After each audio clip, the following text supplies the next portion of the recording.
Good morning students. Class 7th chapter 2 civics. Now I am going to discuss about the coalition government. अब हम coalition government को discuss करने जा रहे हैं. coalition government क्या होती है? The political party that gets the maximum number of votes in an election is known as the majority party. किसी भी इलेक्शन में वो पॉलिटिकल पार्टी जिसको सबसे ज़्यादा वोट मिलते हैं, maximum of number of votes उसको मिलते हैं, उसे हम कहते हैं मेजॉरिटी पार्टी. और यही वो पार्टी होती है जो गवर्नमेंट पॉलिसीज़ को डिसाइड करती है. इसको हम रूलिंग पार्टी भी कहते हैं क्योंकि यही पार्टी रूल या हुकूमत करती है. The other elected member of the houses are called the opposition. House में जो दूसरे इलेक्टेड मेंबर होते हैं उनको हम कहते हैं opposition. Generally the party with the majority of votes form the government. वो पार्टी जिसको सबसे ज़्यादा वोट मिलते हैं, मेजॉरिटी ऑफ वोट्स हासिल होते हैं, वही पार्टी गवर्नमेंट को बनाती है. But there are also situation when no party get a clear cut majority.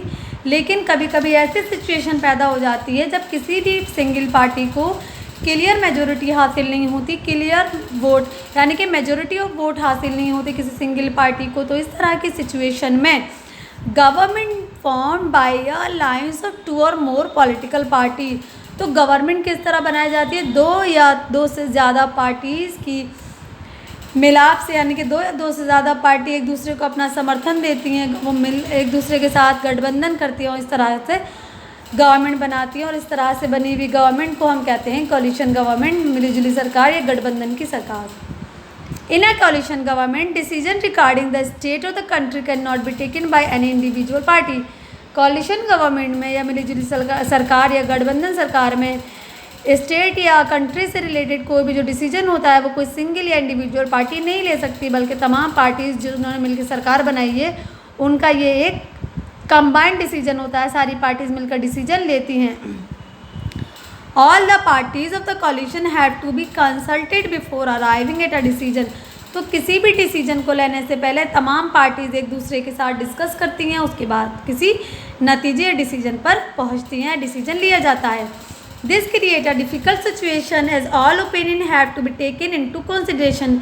और इस तरह की सिचुएशन में क्या होता है, एक प्रॉब्लमेटिक सिचुएशन क्रिएट हो जाती है क्योंकि डिसीजन जब दो तीन लोग मिलकर डिसीजन लेते हैं तो वहाँ पर थोड़ा डिसीजन लेने में टाइम भी लगता है और डिसीजन लेते हुए एक क्रिटिकल एक डिफ़िकल्ट सिचुएशन क्रिएट हो जाती है क्योंकि हर एक पार्टी ये चाहती है कि उसके डिसीजन को फॉलो किया जाए. In the recent time a coalition government has become a common phenomena both the centre at the state level. लेकिन आजकल हम ये देख रहे हैं कि जो कोलिशन मिलीजुली सरकार है या मिलीजुली सरकार या गठबंधन जो सरकार है वो स्टेट लेवल पर भी बनाई जा रही है और सेंट्रल लेवल पर भी, यानी कि स्टेट लेवल और सेंट्रल लेवल दोनों पर मिलीजुली सरकार मिलीजुली सरकार या गठबंधन सरकार या कोलिशन गवर्नमेंट कुछ भी कह सकते हैं, बनाई जा सकती है. आज ये आपका जो चैप्टर है वो कंप्लीट हो गया है. मैं एक्सरसाइज डिस्कस कर लेती हूँ. देखो बेटा, एक्सरसाइज आपको अपनी बुक पर करनी है, ध्यान से सुनिएगा. फर्स्ट है choose the correct answer and fill in the blank. सही आंसर को चुन के फिल इन द ब्लैंक में फिल करना है, ऑप्शन पे टिक करना है. इसके आपको PDF क्वेश्चन आंसर और एक्सरसाइज की भेज दी जाएगी. एक्सरसाइज बुक पे क्वेश्चन आंसर कॉपी पर करने हैं. जो पहला है the constitution of India grant the right to vote to all citizen of and above the age of 18 years. 18 years पर टिक करेंगे और यहाँ पर फिल इन द ब्लैंक्स में भर देंगे. Individual who contest in election without belonging to any party are called the independent candidate. इसी तरह से हमारा लास्ट क्या है, the head of the election commission of India is the chief election commissioner who appointed by the president of India. किसके जरिए? President of India. ये fill in the blanks है, ये आपकी सॉल्व करी हुई है, मैं आपको उसकी पिक भेजूंगी. Universal adult franchise was accepted the United State of America in the year 1965. इस तरह ये party symbol are approved by the election commission. ये है ट्रू फॉल्स. ट्रू फॉल्स में आपको जो ट्रू है उसके आगे ट्रू लिखना है, जो फॉल्स स्टेटमेंट है उसके आगे फॉल्स लिखना है. जो फॉल्स है उनको करेक्ट करके नहीं लिखना, ठीक है बेटा. ये आपको हम भेज देंगे. क्वेश्चन आंसर है 10 to 20 वर्ड्स वाले.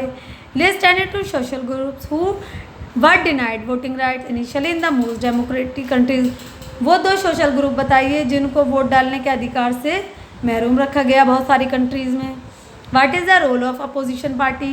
What is an electoral voting machine क्या होती है. किन्हीं भी दो पॉलिटिकल पार्टीज़ के नाम बताइए एग्जाम्पल के साथ. बैलेट पेपर किसे कहते हैं। ये है 50 से 70 शब्दों वाले आंसर। कि इलेक्शन क्यों ज़रूरी होता है डेमोक्रेसी में, why are election important in democracy. State the importance of universal adult franchise, universal adult franchise की क्या इंपॉर्टेंस है। What role does election commission play in the election process, election process में election commission का क्या role होता है। Distinguish between national and the regional political parties के बीच में क्या डिफरेंस है वो लिखना है। Why do we need symbol for every political party, हमें पॉलिटिकल पार्टी के लिए सिंबल्स की ज़रूरत क्यों होती है। यह है आपके 80 से 100 शब्दों वाले क्वेश्चन आंसर। दो सारे क्वेश्चन आंसर की पिक PDF बना के सब भेज दूंगी। एक्सरसाइज आपको बुक पे करनी है, क्वेश्चन आंसर कॉपी पर करने हैं। मैं बार बार कह रही हूँ, राइटिंग का खास तौर से ध्यान रखिएगा। काम करने के बाद मुझे व्हाट्सअप नंबर पे आप मुझे भेज दीजिएगा ताकि मैं आपका काम चेक कर दूँ। What is a coalition government, coalition government क्या है। List the merit and demerits of this type of government in a country like India, Bharat में इस तरह की गवर्नमेंट में क्या मेरिट्स हैं इसके और क्या डीमेरिट्स हैं वो आपको लिखनी है। How many types of political parties are there in India, Bharat में कितनी तरह की पॉलिटिकल पार्टीज़ हैं और उनकी क्या इंपॉर्टेंस है वो लिखना है। तो ये आज आपका चैप्टर कंप्लीट हो गया। नेक्स्ट जो भी हम करवाएंगे वो हम नेक्स्ट वीडियो में डिस्कस करेंगे। आज आपका 2 चैप्टर हो चुके हैं सिविक्स के, 2 हिस्ट्री के करवा चुकी हूँ मैं और 1 ज्योग्राफी का। जो लर्निंग काम आपको दे रही हूँ लर्न करने के लिए डे बाय डे जो होमवर्क मिल रहा है उसको बहुत ध्यान से करिए, काम कंप्लीट करिए और मुझे करेक्शन करवाइए। Thank you very much.